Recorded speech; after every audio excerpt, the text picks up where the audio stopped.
This is going to be your ultimate cheat sheet for how to improve all aspects of your muscular and cardiovascular fitness. So let's get hotter and smarter in 5 as we come up with the ultimate toolkit, ultimate guidelines for how to improve your muscular strength, power, hypertrophy, and endurance, and then also your cardiovascular fitness.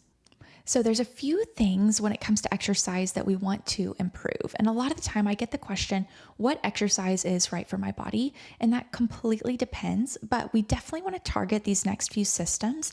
And there's a lot of different ways that we can apply these rep ranges and this guidebook to the different systems within our body. So we're going to go over those guidelines today and create like a cheat sheet for your muscular health and then also for your cardiovascular health. So from a muscular perspective, there's 4 things that we want to be able to train: muscular strength, muscular endurance, muscular hypertrophy, and then also muscular power. So muscular strength is the ability to exert maximal force for 1 repetition.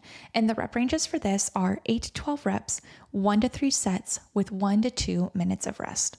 For muscular endurance, that's our ability to repeatedly lift a weight below our maximal effort multiple times. So I'm thinking of a silly example based on a recent conversation, but if you were having to put everyone's carry-on in the overhead bin on a plane, that would be an example of muscular endurance.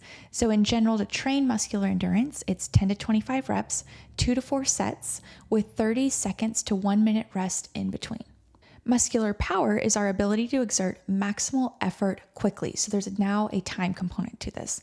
In general, we train this with 3 to 6 repetitions, 1 to 3 sets with 1 to 2 minutes of rest. And lastly, muscular hypertrophy. So this is the actual increase in the size of the muscle. And that cheat sheet is 8 to 12 reps, 3 to 6 sets with 1 to 2 minutes rest in between.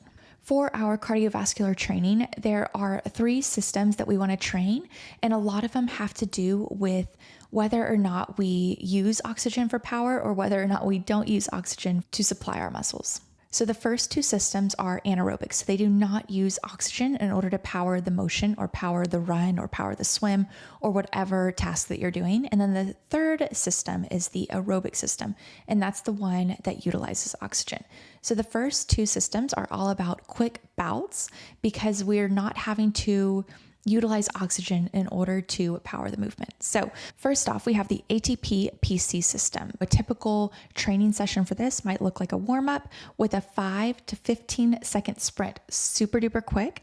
2 to 5 minute recovery though. So we can utilize these resources really quickly, but it takes them a longer time to recover. For the anaerobic glycolytic system, this is the second anaerobic system that does not use oxygen. A typical workout might look like a warm-up, 30-ish second to 2 minute efforts with a 1 to 2 minute recovery in between. And I'm picturing a run, but this can be a swim, it can be a cycle, it can be a row, it can be a lot of different things, which is why I'm giving these like very vague general guidelines based on time, sets, and then also recovery. And lastly, we have the aerobic system. So a typical workout for this might be a warm-up, 2 to 4 minute efforts, so longer efforts with a 1 to 2 minute recovery. So this is typically done in a 1-to-1 or 2-to-1 ratio. So either an equal working set to an equal resting set. So a 2-minute working set to a 2-minute recovery, or a 2-minute working to a 1-minute recovery. So a lot of the times these are harder workouts for me. I love the sprints. An ATP-PC system, 5 to 15 second bouts of effort. So that's you sprinting for 15 seconds, recovering for 2 to 5 minutes. That's how you're training that system. The anaerobic glycolytic system, 30-second work to 2-minute work. So again, a relatively short working set with a 1 to 2 minute recovery. This aerobic one, a little bit longer working sets and usually a typical shorter recovery compared to what other systems we had been training when it comes to cardiovascular health. So save this. I used this all throughout college to trial and experiment different things with my workouts to see how my body responded.